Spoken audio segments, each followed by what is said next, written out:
हे दोस्तों, हम सभी अपनी करियर की स्टार्टिंग में एकेडमिक सक्सेस को चेज कर रहे होते हैं और क्लास में बेस्ट परफॉर्म करने के लिए एक दूसरे को कम्पीट करते हैं। और कभी कभी तो लोग दिन रात एक करके पढ़ाई करते हैं और फिर भी उतने अच्छे रिजल्ट्स को अचीव नहीं कर पाते हैं। और वहीं कुछ स्टूडेंट्स जो एग्जाम देने से पहले ये बोलते हैं कि मैं तो ढंग से पढ़ ही नहीं पाया। अक्सर ऐसे लोगों को बाकियों से ज्यादा मार्क्स आते हैं।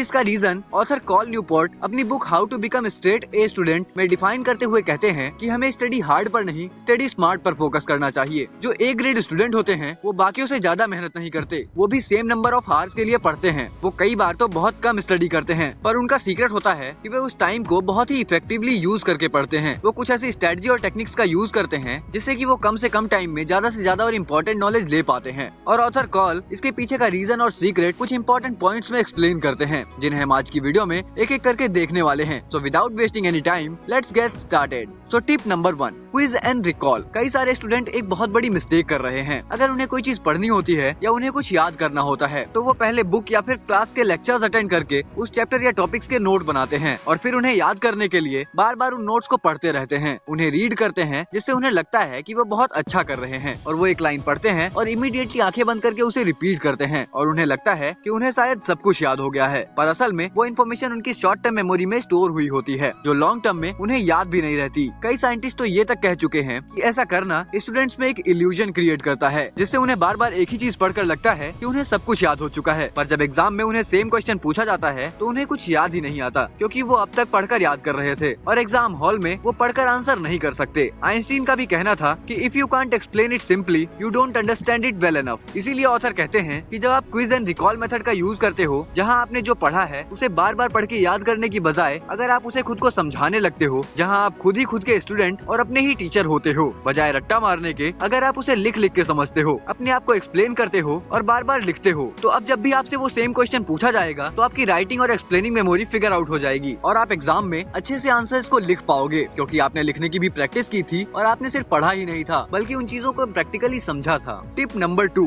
Pseudo work versus deep work. Pseudo work को ऑथर डिस्क्राइब करते हुए कहते हैं कि ये वो काम होता है जहाँ आप अपनी बुक के साथ डेस्क पर बैठे हो, जहाँ साथ में आपका फोन आपके आसपास ही होता है और उसमें कंटिन्यूअस नोटिफिकेशंस आ रही होती हैं, या फिर साथ में टीवी ऑन हुआ होता है, या बैकग्राउंड में आपके दोस्त मस्ती कर रहे होते हैं और उनकी बातें आपके कानों तक पहुंच रही होती हैं। यानी जहां आपके काम के आसपास कई सारी ऐसी चीजें होती हैं जो आपको डिस्ट्रैक्ट करती हैं, आपको फोकस और कंसंट्रेशन नहीं करने देती। वहीं डीप वर्क की सिचुएशन में आपका फोकस सिर्फ एक ही जगह पर होता है। आपके ब्रेन के पास उस काम पर फोकस करने के अलावा दूसरा कोई ऑप्शन ही नहीं होता। ऑथर इसका एक इक्वेशन भी देते हैं जिसके according work complete is equal to time spend into intensity, जहाँ सूडो वर्क मेथड में हमारी इंटेंसिटी कम होती है और उस काम को खत्म करने में हमें ज्यादा टाइम लगता है, जिससे ज्यादा मेंटल एनर्जी ड्रेन होती है और उस काम की क्वालिटी भी बहुत घट जाती है। वहीं डीप वर्क में हम अपनी इंटेंसिटी को ही अप कर पाते हैं, जिससे कि हमें टाइम कम लगता है और हम ज्यादा इफेक्टिवली उस काम को कंप्लीट कर पाते हैं। तो हम कैसे अपनी इंटेंसिटी को इंक्रीज करके एग्जाम में अच्छे मार्क्स अचीव कर सकते हैं?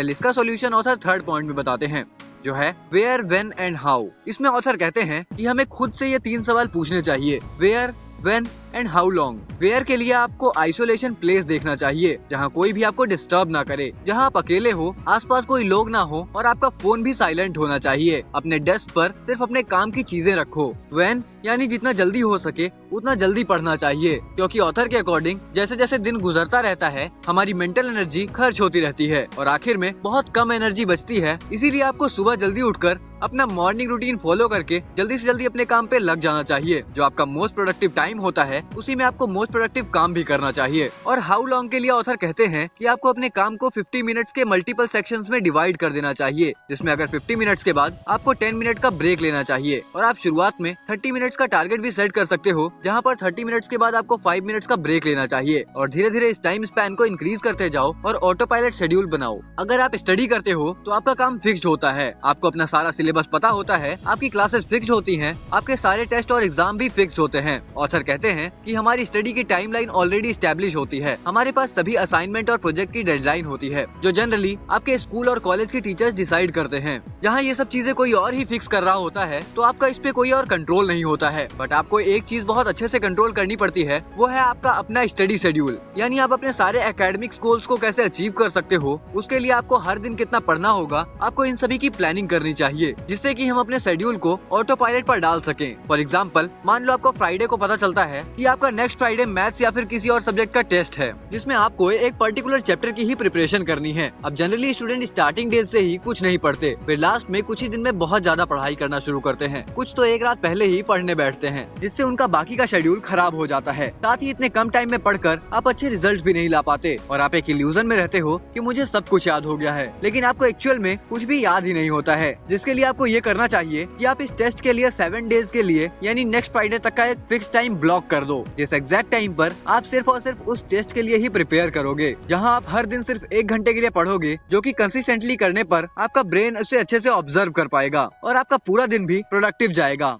Tip number 4, take care of your physical health. कई सारे स्टूडेंट्स की ऑथर से ये कंप्लेन होती है कि वे फोकस नहीं कर पाते, उन्हें स्टडीज करते टाइम कई बार नींद आती है, उनमें एनर्जी ही नहीं है, वो मोटिवेटेड ही नहीं रहते और बहुत जल्दी बीमार पड़ जाते हैं। बट आप ये सोचिए कि ऐसी बैड फिजिक्स के साथ कोई ए ग्रेड स्टूडेंट कैसे बन सकता है, क्योंकि आपकी फिजिकल हेल्थ ही आपके एकेडमिक एक्सीलेंस की फाउंडेशन होती है। एक ए ग्रेड स्टूडेंट होने के लिए आपको ओलंपिक एथलीट की बॉडी बनाने की कोई जरूरत नहीं है, बट आपको अपनी बॉडी के सभी फंक्शंस को बेटर फिजिक में रखना बहुत जरूरी होता है। फॉर एग्जाम्पल, मान लो कि आप रास्ते में कहीं जा रहे थे और आपका एक्सीडेंट हो गया और आपके पैर में काफी ज्यादा चोट लग गई है। अब अगर उस रात आप स्टडी करने बैठोगे तो आपका ध्यान पढ़ाई से ज्यादा उस पैर के दर्द पर जाएगा और आप अच्छे से पढ़ भी नहीं पाओगे। इसी तरह से अगर आपकी बॉडी अच्छी कंडीशन में नहीं होगी तो आपकी बॉडी खुद आपके लिए ही एक डिस्ट्रैक्शन बन जाएगी, जहाँ आपके ब्रेन का फोकस आपकी बॉडी में चल रहे छोटे मोटे इश्यूज में ही इतना उलझा रहेगा कि आप पढ़ाई पर कभी फोकस ही नहीं कर पाओगे। इसीलिए एक ए ग्रेड स्टूडेंट बनने के लिए आपके माइंड के साथ साथ आपको अपनी बॉडी को भी बहुत ज्यादा ख्याल रखना चाहिए। Tip number 5, clarify your doubts immediately.